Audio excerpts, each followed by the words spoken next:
दोस्तों नमस्कार।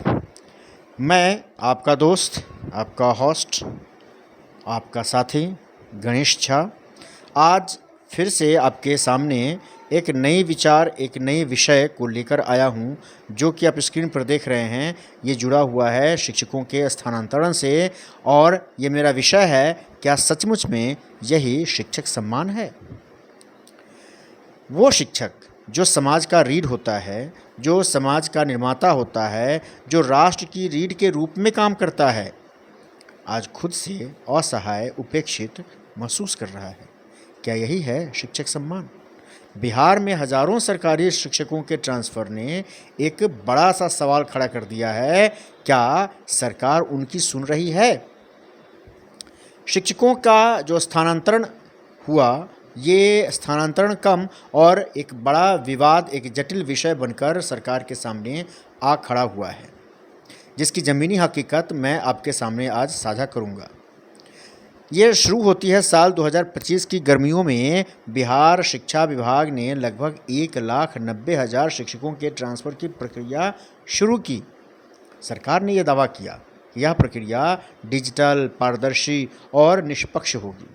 शिक्षकों को ई शिक्षा कोष पोर्टल के जरिए अपनी प्राथमिकता भरने को भी कहा गया। लोगों ने भरा बड़े चाव से और बड़े ही गंभीरता के साथ इसको लोगों ने हाथों हाथ लिया, क्योंकि 18-20 सालों से लोग एक ही जगह पर दूर दराज जाके अपने घरों से और नौकरी कर रहे थे।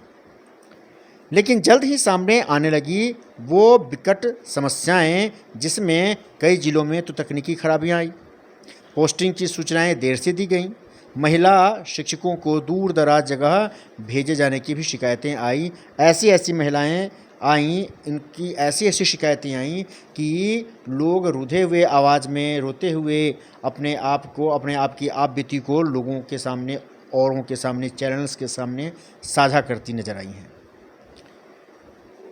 जिसमें कुछ शिक्षकों से मेरी बात हुई और उन्होंने कहा भी कि मैंने अपनी बीमार माँ के इलाज के लिए शहर के पास ट्रांसफ़र मांगा था, लेकिन मुझे 60 किलोमीटर दूर भेज दिया गया। ये एक शिक्षक की आप बीती है। एक शिक्षिका मुझे रोती हुई बता रही थी कि मेरे घर पे मेरे बच्चे असहाय हैं, उनको देखने वाले बहुत कम लोग हैं, 9 के बराबर हैं। किसी तरीके से मैं अपना काम चला रही हूँ। मैंने कोशिश की, मैंने चाहा कि मेरे घर के निकट में मुझको ट्रांसफ़र मिल जाएगी ताकि मेरी सारी समस्याओं का समाधान हो जाएगा, लेकिन ऐसा कुछ हुआ नहीं और मुझे काफ़ी दूर भेज दिया गया। इस तरह की कहानियां हजारों हैं। कई शिक्षक ऐसे इलाकों में भेजे गए जहां न तो सड़क है न परिवहन। जब उन्होंने स्थानांतरण को वापस लेने की मांग की तो 6,390 से अधिक शिक्षकों ने अपने आवेदन ही वापस ले लिए। 6,390 आवेदन रद्द हो गए और सबसे ज़्यादा दरभंगा और पश्चिम चंपारण में रद्द हुए। 15 जून तक स्कूल आवंटन, 23 से 30 जून तक ज्वाइनिंग का आदेश ये निकाला भी गया हमारे माननीय शिक्षा मंत्री और एसीएस महोदय के द्वारा। फिर बिहार सरकार ने कहा कि यह प्रक्रिया स्वचालित है और मानव हस्तक्षेप को न्यूनतम रखा गया है। यह हमारे एसीएस महोदय और माननीय शिक्षा मंत्री का बयान है। जिला शिक्षा अधिकारियों को केवल शिक्षक का विषय, जिला और ज़रूरत दिख रही थी, नाम और स्कूल छिपा दिए गए ताकि भाई भतीजावाद से बचा जा सके।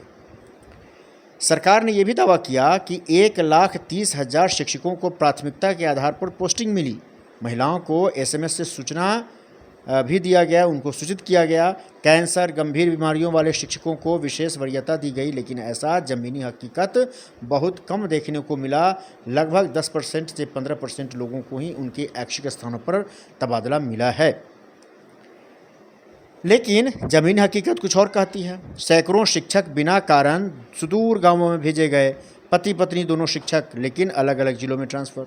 और दूरियां अगर अलग अलग जिलों में नहीं हैं तो दूरियां कम से कम 40-50 किलोमीटर की रह गई। अलग अलग जिलों में ट्रांसफ़र हुए और उनको जिनको बीमारियों का हवाला देकर वरीयता दी गई, वे सभी बहुत मुश्किल से उनको राहत मिली है, जबकि उनको राहत मिलनी चाहिए थी। शिक्षकों का कहना है कि सिस्टम ने सिर्फ कागजी पारदर्शिता दिखाई है। असल में कई जिलों में बाहरी दबाव, सिफारिशें और असंतुलन अब भी मौजूद हैं। शिक्षक संघों ने इसे मानवता के खिलाफ निर्णय बताया है। शिक्षकों का सम्मान नहीं, सज़ा दी जा रही हैं। शिक्षकों को सम्मान नहीं बल्कि उनको सज़ा दी जा रही हैं। किसी को बीमार पत्नी को छोड़ना पड़ा, किसी को बच्चों की पढ़ाई बीच में छोड़नी पड़ी है। ये केवल ट्रांसफ़र नहीं बल्कि शिक्षक मनोबल को तोड़ने की नीति भी है। बिहार शिक्षक संघ का कहना है कि यह केवल ट्रांसफ़र ही नहीं है बल्कि शिक्षक मनोबल को तोड़ने की नीति है। एक शिक्षक जो देश की नींव रखता है, अगर वही हताश हो जाए तो उस देश का भविष्य कितना मजबूत होगा, ये सोचने वाली बात है। लेकिन हमारे नेताओं को इससे तनिक भी फर्क नहीं पड़ता है। सरकार को चाहिए कि वो सिर्फ सिस्टम नहीं, संवेदनशीलता भी दिखाएं, क्योंकि शिक्षक सिर्फ एक कर्मचारी नहीं है, शिक्षक राष्ट्र निर्माता है। और यहीं पर हमारे नेता हों या हमारे मंत्रीगण हों या हमारे अधिकारी हों, ये भूल कर बैठते हैं कि शिक्षक केवल कर्मचारी मात्र हैं। लेकिन शिक्षक कर्मचारी मात्र नहीं है, शिक्षक वास्तव में राष्ट्र निर्माता हैं, राष्ट्र के रीढ़ हैं। और यहीं से राष्ट्र का सारा चीज़ कहीं न कहीं से दृष्टिगोचर होता है और तय की जाती है। किसी राष्ट्र में शिक्षा कितनी है, उससे पता चलता है कि वो राष्ट्र विकसित कितना होने वाला है और विकसित कितना है। अगर आप इस मुद्दे से जुड़ाव रखते हैं और आपको लगता है ये मुद्दा आपका अपना है, आप शिक्षक हों अथवा शिक्षक के परिवार से हों या शिक्षक के मित्र हों, अभिष्ट हों, तो निश्चित रूप से इन मुद्दों को खुलकर सरकार के सामने रखना चाहिए। मैं सरकार की हिनाई नहीं कर रहा हूँ, मैं सरकार की किसी प्रकार से न तो उनके खिलाफ़ मैं कुछ बोल रहा हूँ और न ही मैं उनके नीतियों के खिलाफ़ हूँ, लेकिन उनकी जो मंशा है मैं उनके खिलाफ़ ज़रूर हूँ। क्योंकि अगर एक महिला जो अपने सब कुछ को छोड़कर, आप जहाँ तक बोल रहे हैं, हमारे मुख्यमंत्री का दावा रहता है कि भाई हम महिलाओं को सर्वोच्चता और जो उनमें मैक्सिमम हम महिलाओं के प्रति जो है काम कर रहे हैं। तो एक महिला अगर रोती हैं, एक महिला अगर दुख में है, तो ये किस प्रकार की सेवा होगी? इस पर गंभीरता से विचार करने की आवश्यकता ज़रूर है। साथ ही साथ महिलाओं को तो छोड़िए, महिलाओं को कुछ न कुछ हद तक थोड़ा बहुत तो मिला भी है, लेकिन पुरुषों को तो पूरी तरीके से नकार दिया गया है। पुरुषों की तरफ किसी प्रकार की कोई भी ना दया दिखाई गई है और ना ही विशेष रूप से जो है उनके प्रति कुछ सहानुभूति ही दिखाई गई है। तो ये कतई शिक्षकों के लिए, चाहे वो महिला हो चाहे वो पुरुष हो, ये यथोचित नहीं है, यथेष्ट नहीं है। तो मैं तो सरकार से यही आग्रह करूँगा, ये मेरी निवेदन होगी कि आप जो ट्रांसफ़र कहें, ट्रांसफ़र का समय आप निकालते रहें।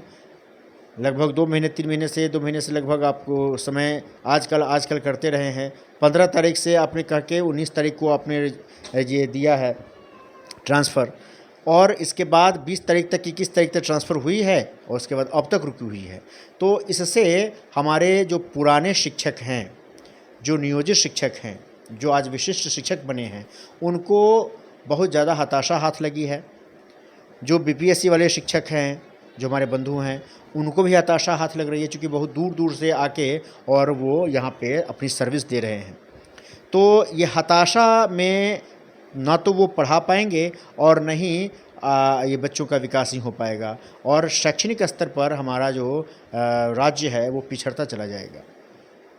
हमारे पास बहुत अच्छे, बहुत टैलेंटेड शिक्षक हैं, जो पहले से भी हैं और आज भी आए हैं, लेकिन उनकी टैलेंसी को अगर आप मरमाहत कर देंगे तो निश्चित रूप से वो अपना 100% कंट्रीब्यूशन, अपना 100% योगदान न दे पाएंगे। और इस परिस्थिति में आपकी जो मंशा है, आप जो चाह रहे हैं कि हमारा विद्यालय, हमारा जो बच्चा है, हमारे बिहार राज्य का जो शैक्षणिक स्तर है वो सुधरे, तो वो सुधर नहीं पाएगा और गड़बड़ हो जाएगा और परेशानी में हमारे बच्चे चले आएंगे और हमारे जो स्कूल का जो वातावरण है वो बिगड़ता ही चला जाएगा।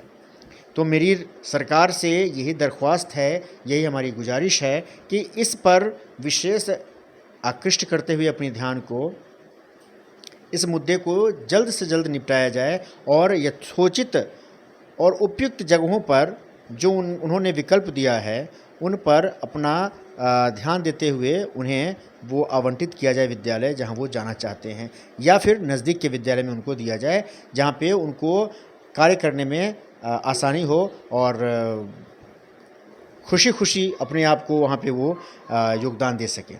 यह मेरी उनसे दरख्वास्त है। धन्यवाद।